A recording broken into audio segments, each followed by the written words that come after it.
Hello, welcome back to my channel. आज फिर से हाजिर हैं एक इंटरेस्टिंग प्रॉब्लम के साथ। वो यह है x power x is equal to x power x whole power square root of x। इसमें ये x की कीमत हम फाइंड आउट कर लेते हैं कि x की क्या कीमत है।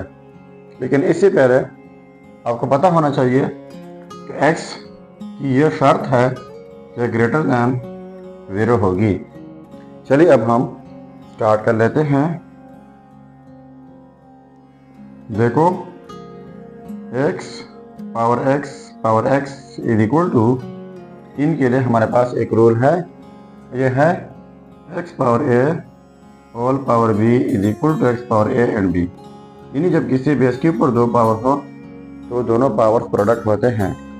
तो यहाँ पर x के ऊपर दो पावर है, x है and square root of x है, तो ये प्रोडक्ट हो जाएंगे। ठीक है, अब इनके लिए हमारे पास एक और रूल है, वो ये है कि x power a is equal to x power b। यानी जब सेम बेसिस हो, डिफरेंट पावर हो, बीच में इक्वलिटी हो, तो इस सूरत में पावर्स इक्वल होते हैं। तो यहाँ पर ये सेम बेसिस है x, तो पावर इक्वल हो जाएंगे। x power x is equal to, और यहाँ पर x and square root of x। ठीक है, अब ये जो है इनको हम सिंप्लीफाई कर लेते हैं।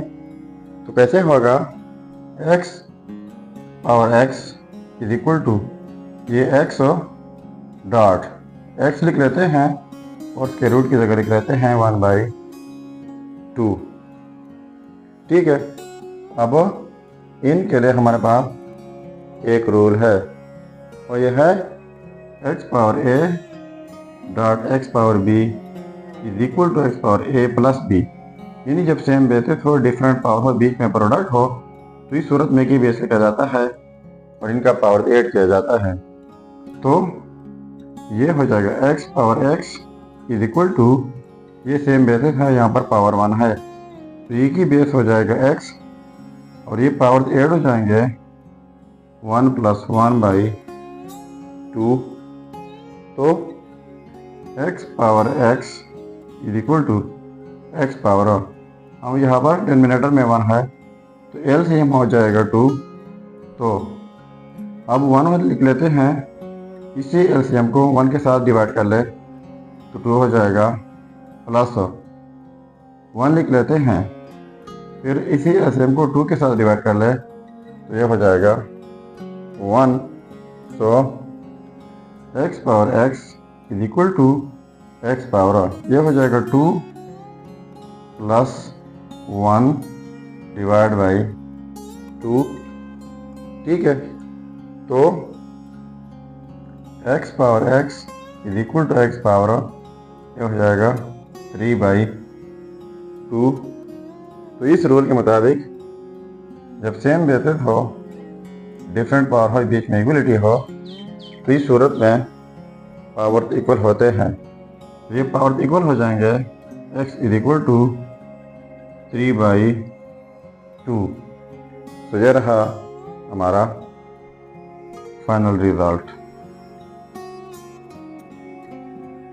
अब एक स्पेशल केस है, ये आप ट्राई कर सकते हैं। x की कीमत जो है वो 1 भी हो सकती है। ये आप खुद जो है ट्राई करके ज़रूर कमेंट कीजिएगा कि वाकई ये भी रिज़ल्ट है या फिर नहीं। अब अगर इसी रिज़ल्ट को आप वेरीफाई करना चाहें कि वाकई ये रिज़ल्ट ठीक है या गलत है, तो यहाँ पर मेन प्रॉब्लम में x की जगह 3/2 पुट करके अगर ये आपस में सेम आता है तो रिज़ल्ट ठीक होगा। तो ये आप खुद वेरीफाई करके ज़रूर कमेंट कीजिएगा कि वाकई ये रिज़ल्ट ठीक है या गलत है। तो ये था हमारा आज का प्रॉब्लम। अगर चैनल पर नए हैं तो सब्सक्राइब कीजिएगा। मिलते हैं नेक्स्ट वीडियो में। अल्लाह हाफिज़।